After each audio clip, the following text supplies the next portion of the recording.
बिस्मिल्लाहिर्रहमानिर्रहीम अस्सलाम वालेकुम। याकूब बे की आमद और उनके असर व रसूख के तौर पर दिखाया गया, जिसने सीज़न की इब्तिदा से ही इस सीरीज़ का मज़ा दुबाला कर दिया। यानी अब तवज्जो का मरकज़ सिर्फ उस्मान बे ही नहीं है और ना ही कहानी सिर्फ और सिर्फ बेइम के गिर्द घूमती दिखाई जाएगी, बल्कि अब एक से ज़ायद ऐसे तारीखी किरदार इस सीरीज़ का हिस्सा बन चुके हैं जिनके वाक़यात को इस नए सीज़न का हिस्सा बनाया जा रहा है। और यही तमाम किरदार इस सीज़न को यादगार सीज़न बनाने का काम करते हुए नजर आएंगे। खैर, ये तो सरसरी सी बात की हमने सीज़न के इब्तदाई हालात के बारे में, लेकिन अब हम बात करते हैं उन सनसनीखेज वाक़यात के बारे में जो कि हमें अब नई अक्सात में दिखाए जाने हैं। तो इसलिए आज हम बात करते हैं कि सुल्तान मसूद के बाद अब तुर्कों का नया सुल्तान कौन बनेगा। उस्मान बे याकूब बे की साजिश को कैसे नाकाम बनाएंगे?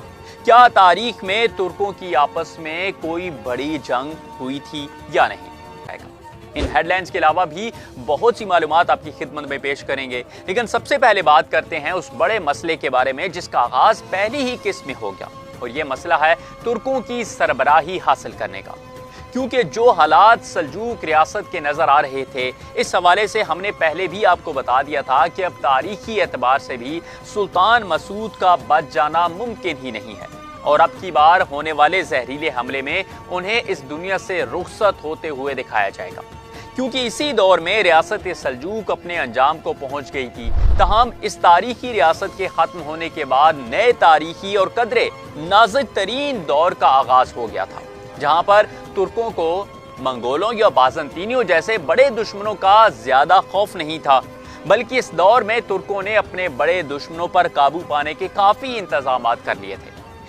लेकिन नाज़रीन, अगर बात करें उस्मान बे और याकूब बे की तल्ख कलामी के अंजाम के बारे में, तो यहाँ पर उस्मान बे लेफ्के, जो कि बाज़ंतीनियों का नया कला दिखाया गया है, वहां से बचकर निकल जाने में कामयाब हो जाएंगे, और इस हवाले से वो याकूब बे की बायत भी नहीं करेंगे।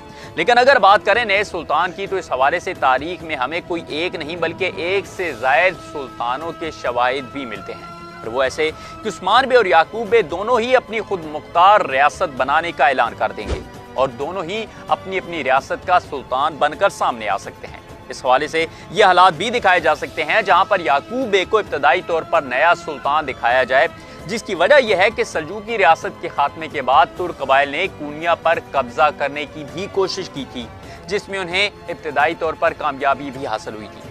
लेकिन यहाँ पर तुर्कों के बहुत से कबाइल तकसीम होते हुए भी दिखाए जा सकते हैं, क्योंकि कुछ कबाइल तो याकूब बे के हक में होंगे, लेकिन बहुत से कबाइल उस्मान बे के अदल व इंसाफ से मुतासर होते हुए बेइम का साथ भी देंगे, और यूं तुर्कों की दो रियासतें सामने आ सकती हैं। क्योंकि तारीख में ये बात तो काफी हद तक वाज़ेह नजर आती है कि उस नाजुक दौर में तुर्कों की कई खुद मुख्तार रियासतें सामने आई थी। लेकिन नाज़रीन, यहाँ पर इस हवाले से आप भी हमें बताइएगा कि याकूब बे का किरदार हमें चौथे सीजन में भी दिखाया गया था, और उस वक्त उस्मान बे उन सरदारों के पास मंगोलों के खिलाफ लड़ने के लिए हिमायत हासिल करने गए थे। तो आपने हमें बताना है कि चौथे सीजन में याकूब बे ने मंगोलों के खिलाफ उस्मान बे की हिमायत की थी या नहीं? अपने जवाब से हमें जरूर आगाह कीजिएगा, और इसी के साथ वीडियो को लाइक करना, फेसबुक, इंस्टा और ट्विटर पर हमें फॉलो करना बिल्कुल मत भूलिएगा। फिर से हाजिर होंगे, तब तक के लिए इजाजत दीजिए। अल्लाह हाफ़िज़।